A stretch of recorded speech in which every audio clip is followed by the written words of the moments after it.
Jambo, Senabanani, Bawoni, Salam. Welcome to Inside Africa.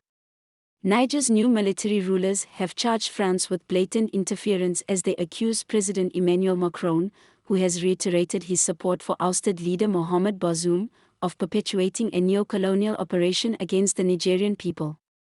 Colonel Amadou Abdul Rahman said on Friday that Macron's recent comments constitute further blatant interference in Niger's domestic affairs. Macron on Monday backed the tough stance of the Economic Community of West African States, ECOWAS, including threats of military action, after the July 26 coup against President Bazoum, a close ally of France. France, he said, supports ECOWAS's diplomatic action and, when it so decides, its military action. Speaking on state TV, Abdul Rahman said, Mr. Macron's comments and his unceasing efforts in favor of an invasion of Niger aim at perpetuating a neo-colonial operation against the Nigerian people, who ask for nothing more than to decide its own destiny for itself.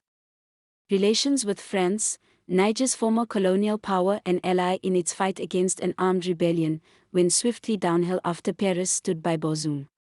Macron on Monday hailed Bazoum as a principled, democratically elected and courageous man. ECOWAS has threatened to intervene militarily in the Sahel state if diplomatic pressure to return Bazoum to office fails.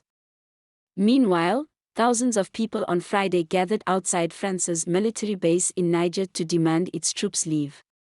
A 3-day sit-in has been organized by the M62, a coalition of civil groups opposed to the French military presence in Niger.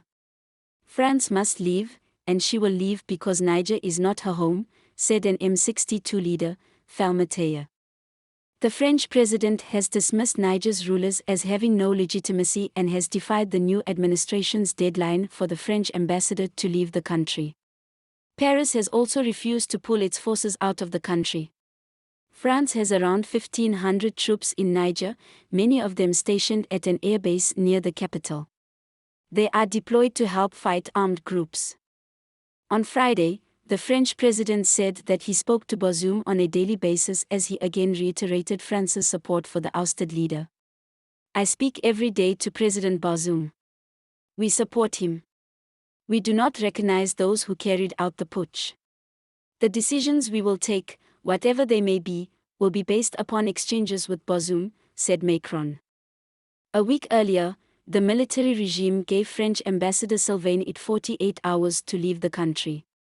On Thursday, Niger's junta ordered police to expel it and revoke his diplomatic immunity. They have been following the strategy of military governments in neighboring Mali and Burkina Faso in distancing themselves from the region's former colonial power amid a wave of anti-French sentiment.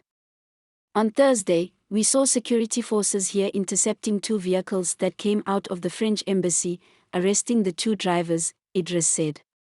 Security forces have also suspended the operations of non-governmental organizations working in the country, Idris said. Officials have cited security concerns as the main reason. French military spokesman Colonel Pierre Godelier on Thursday warned, the French military forces are ready to respond to any upturn in tension that could harm French diplomatic and military premises in Niger. Despite the tensions, efforts to resolve the crisis peacefully are continuing.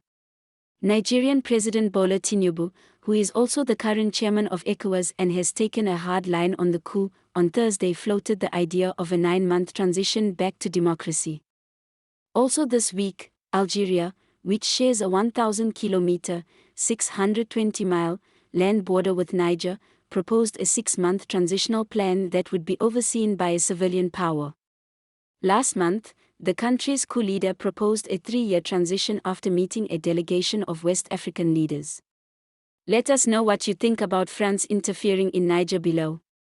This is Inside Africa.